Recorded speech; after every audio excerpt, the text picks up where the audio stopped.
Buenas noches, compañeros, licenciados.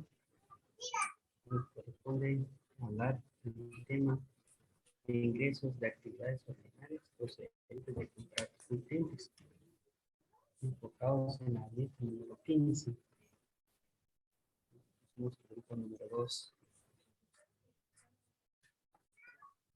Primeramente, el objetivo de esta norma es establecer principios que aplicarán las entidades para presentar información útil de los usuarios de los estados financieros sobre el importe, sobre la naturaleza, incertidumbre de los ingresos de actividades ordinarias. Y para poder cumplir con este objetivo, pues una entidad reconocerá los ingresos de actividades ordinarias para representar la transferencia de los bienes o servicios comprometidos con los clientes. Y pues este importe deberá reflejar pues una contraprestación que la entidad, bueno, espera tener un derecho a cambio de dichos bienes o servicios. También una entidad pues reconocerá los términos de contrato y todos los hechos y circunstancias relevantes cuando aplique esta norma. Esta norma también se aplicará a cualquier solución práctica que se refiera a los contratos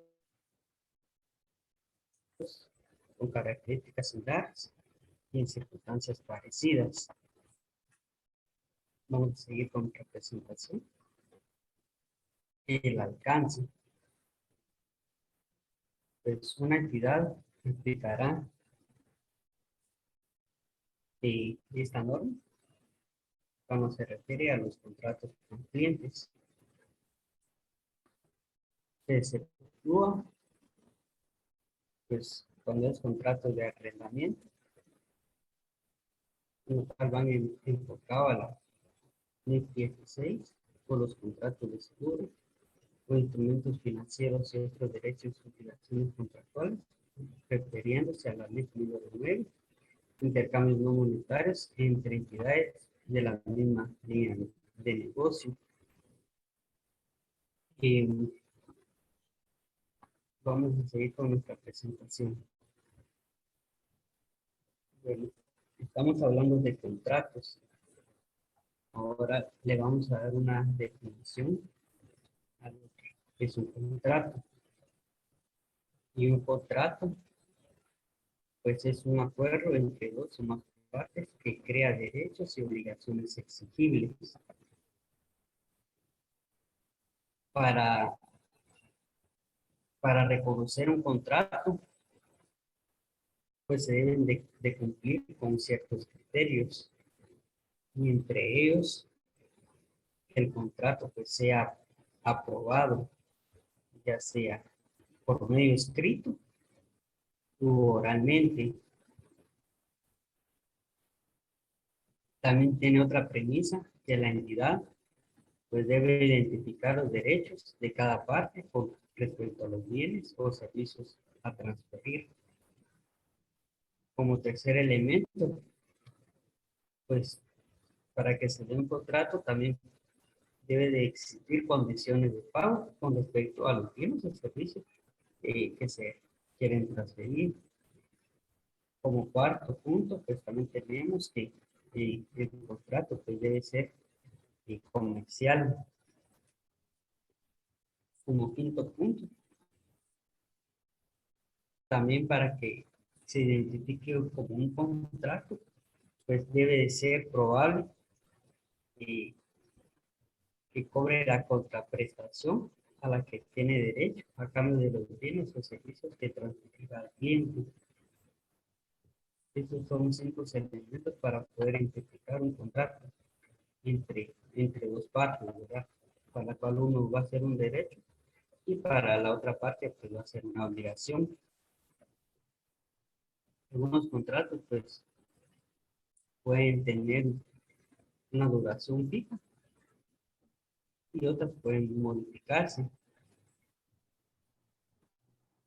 Y ahora, cuando hablamos de una combinación de contratos, nos referimos a una actividad combinada dos o más contratos realizados aproximadamente al mismo tiempo por el mismo cliente.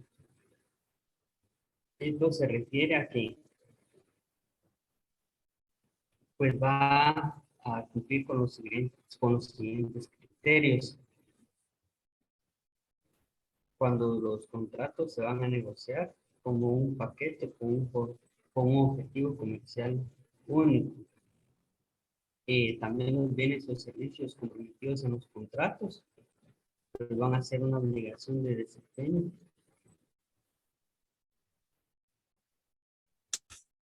Este ha sido pues mi parte.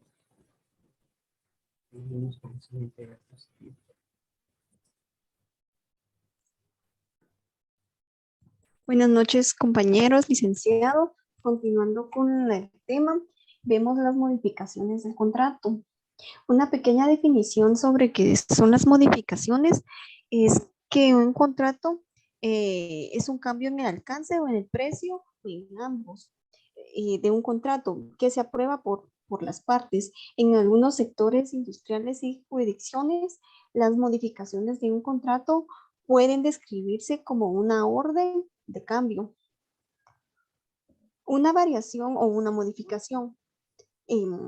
También vemos que existe la modificación de un contrato cuando las partes aprueban un cambio que les crean nuevos derechos y obligaciones exigibles en el contrato, o bien en los existentes. Y las modificaciones de un contrato podrán aprobarse por escrito, por un acuerdo oral o de forma implícita.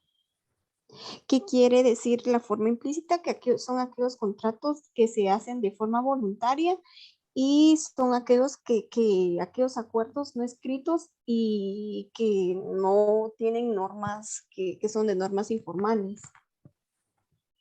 Si las partes del contrato no han aprobado las modificaciones, una entidad continuará aplicando esta norma al contrato existente hasta que las modificaciones sean aprobables. También vemos que una entidad contabilizará las modificaciones de un contrato como un contrato separado. Estas si están presentes de las siguientes dos condiciones. La primera, que en el alcance del contrato se incrementa debido a la incorporación de bienes o servicios comprometidos y que son distintos. La segunda, si el precio del contrato se incrementa por un importe de la contraprestación que refleja los precios de venta independientes. La siguiente, por favor. También encontramos la identificación de las obligaciones de desempeño. Esto se da al comienzo del contrato y es cuando una entidad evaluará los bienes o servicios comprometidos en un contrato con un cliente y también identificará cómo la obligación de desempeño de cada compromiso que se transfiere al cliente, como por ejemplo un bien o servicio que sea distinto o una serie de bienes o servicios distintos que son sustancialmente iguales y que tienen el mismo patrón de transferencia al cliente. También encontramos los compromisos en los contratos a los clientes, que esto es cuando el cliente generalmente señala de forma explícita los bienes o servicios de una entidad y se comprometen a transferírselos a un cliente. Sin embargo, las obligaciones de desempeño identificadas en un contrato con un cliente pueden no limitarse a los bienes o servicios que señalen de forma explícita y se señalen de forma explícita en ese contrato. Esto es porque un contrato con un cliente puede también incluir compromisos que se dan por supuestos en las prácticas tradicionales de los negocios y también en las políticas publicitadas o en declaraciones específicas de una entidad. También vemos que en los distintos bienes o servicios, siguiente por favor, también vemos que en los distintos bienes o servicios, dependiendo del contrato, los bienes o servicios comprometidos pueden incluirse, pero no pueden limitarse a lo siguiente. La NIC no, 15 nos señala en el párrafo 26 que son las ventas o servicios producidos por una entidad. Estos como por ejemplo los inventarios, también la reventa de los bienes comprados por una entidad, que, como por ejemplo las mercancías de un minorista. También nos señala la realización de una tarea acordada para un cliente, el suministro de servicios de disponibilidad permanente para proporcionar bienes o servicios, como por ejemplo las actualizaciones especificadas de programas informáticos y la construcción, fabricación o desarrollo de un activo por cuenta de un cliente. Eso sería de mi parte. Muchas gracias. Buen día, mi nombre es Karina Gámez, siguiendo con el tema, corresponde hablarles sobre satisfacción de las obligaciones de desempeño. Una breve descripción es de que se reconocerán los ingresos de actividades ordinarias cuando satisfaga una obligación de desempeño mediante la transferencia de los bienes o servicios comprometidos. En la NIF 15 nos dice que los beneficios de un activo pues son los flujos de efectivo potenciales, que pueden obtenerse ya sea directamente o indirectamente de muchas formas. Y ahí nos menciona algunas, que es el uso del activo para producir bienes o prestar servicios, el uso del activo para mejorar el valor de otros activos, el uso del activo para liquidar pasivos o reducir gastos, la venta o intercambio del activo, la pignoración del activo para garantizar un préstamo, el conservar el activo. En la ANIF también nos dice que las obligaciones de desempeño que se satisfacen a lo largo del tiempo y también las obligaciones de desempeño que se satisfacen en un momento concreto. En el que se satisface a lo largo del tiempo, pues se transfiere el control de un bien o servicio a lo largo del tiempo y por ello satisface una obligación de desempeño. Ahora la que satisface en un momento concreto, pues es el momento en que un cliente obtiene el control de un activo comprometido y la entidad satisface una obligación de desempeño y la entidad considerará lo mencionado en los incisos del párrafo 38, pues de la misma NIE, ¿verdad? Ahora con respecto al tema de medición del progreso hacia la satisfacción completa de una obligación de desempeño, su objetivo pues es medir el progreso y representar el desempeño de una entidad al transferir el control de los bienes o servicios. En esto pues la entidad aplicará un método único de medir el progreso de cada obligación de desempeño que satisfaga a lo largo del tiempo y que lo aplicará pues de forma congruente a obligaciones de desempeño similares y de las circunstancias que sean parecidas. Y al final de cada periodo de presentación, una entidad medirá nuevamente su progreso hacia el cumplimiento completo de una obligación.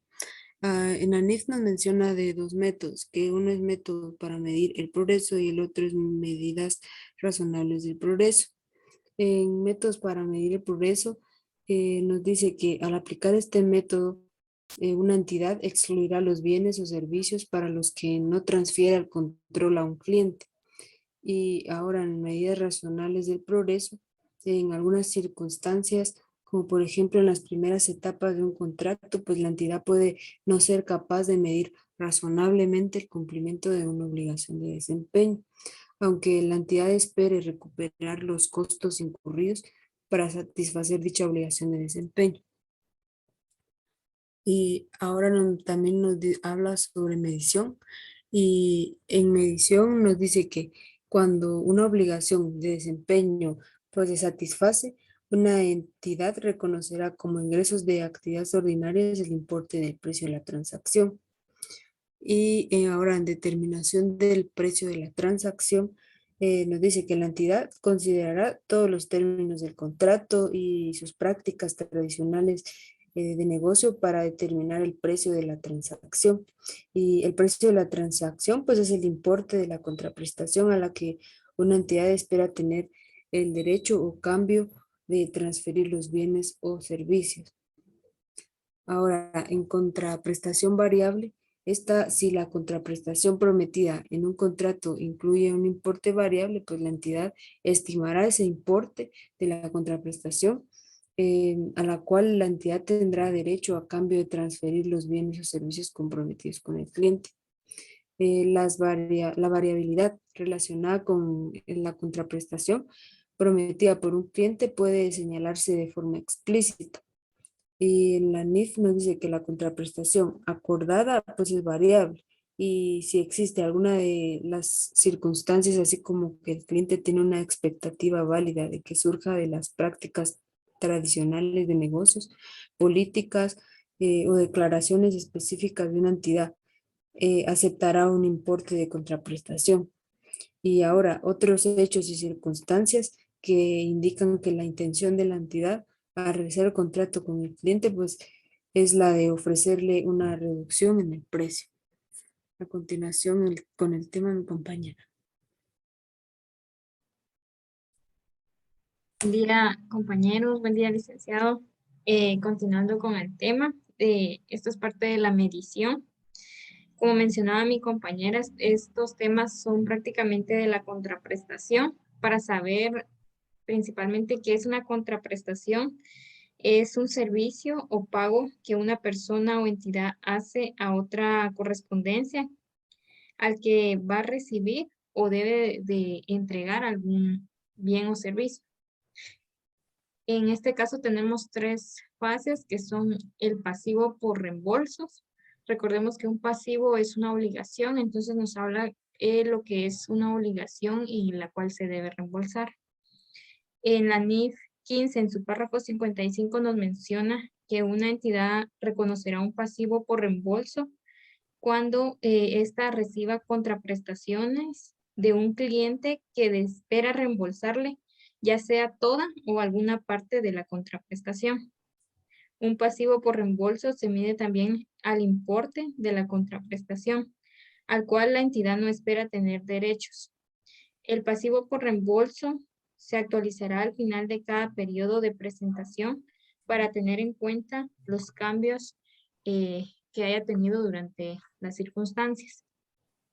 Con respecto a las limitaciones de las estimaciones de la contraprestación variable, la NIF nos menciona que una entidad incluirá en el precio de la transacción, ya sea de todo o alguna parte del importe de la contraprestación, solo en la medida que sea altamente probable que no vaya a incurrir una reversión significativa del ingreso o de las actividades ordinarias, ya que si al evaluar si es altamente probable que no incurra una reversión significativa en el importe de los ingresos de actividades ordinarias, entonces la entidad considerará la probabilidad y la magnitud de la reversión de los ingresos de actividades ordinarias.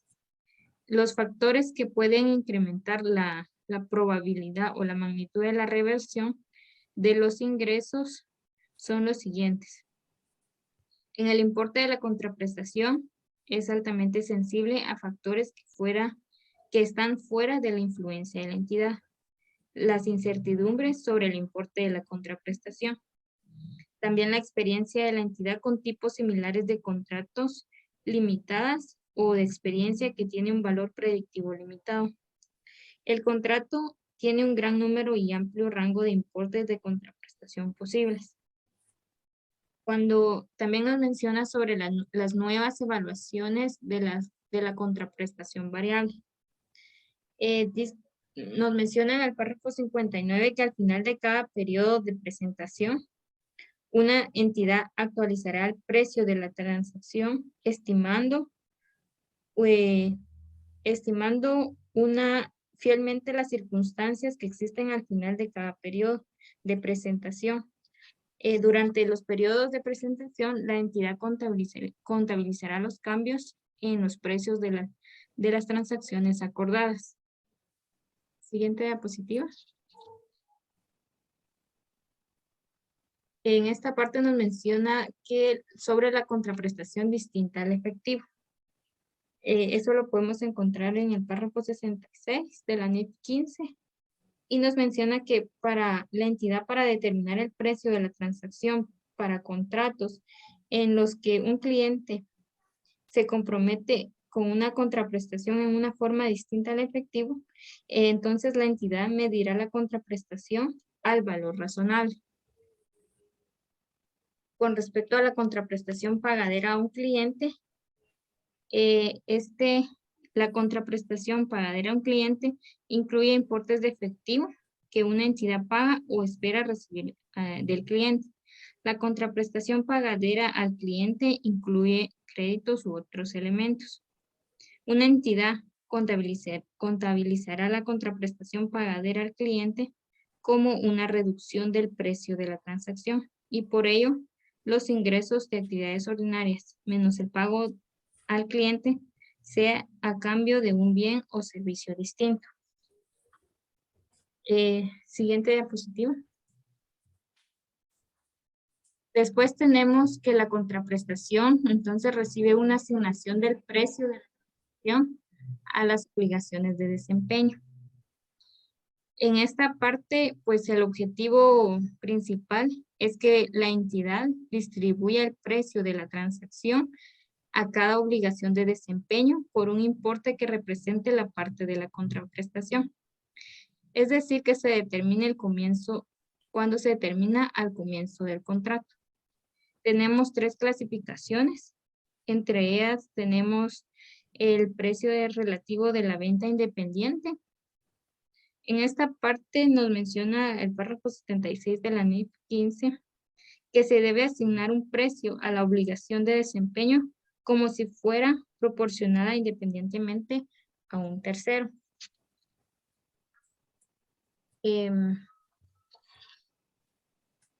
Dice que si no se estima en el primero, la norma también nos menciona otras 3 opciones. Entre las opciones que nos menciona es el enfoque de la evaluación del mercado ajustado. Este enfoque principalmente evalúa el mercado de los productos y estima el precio que el mercado estaría dispuesto a pagar por ellos. El segundo enfoque es el costo esperado más un margen.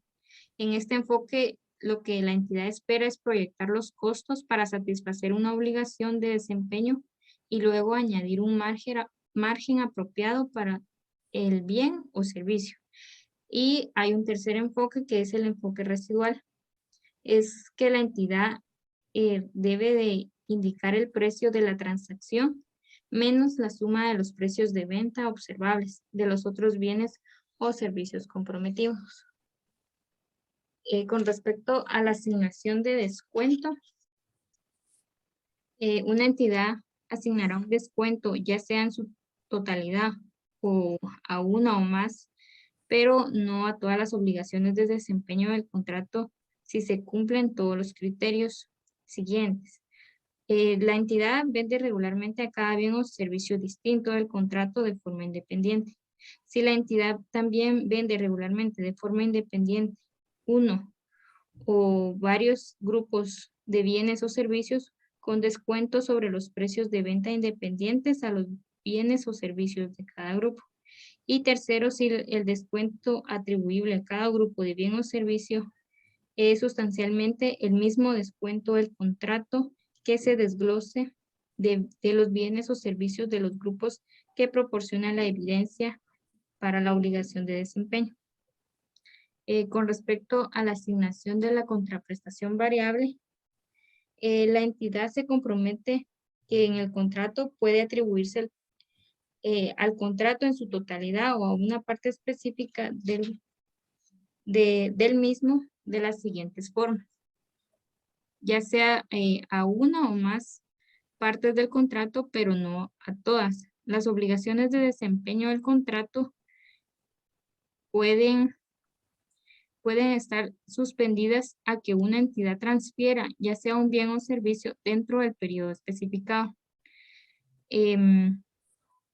Por ejemplo, la contraprestación que se ha comprometido para el segundo año en un contrato de servicio de limpieza de 2 años se incrementará sobre la base de los movimientos de un índice de inflación especificado.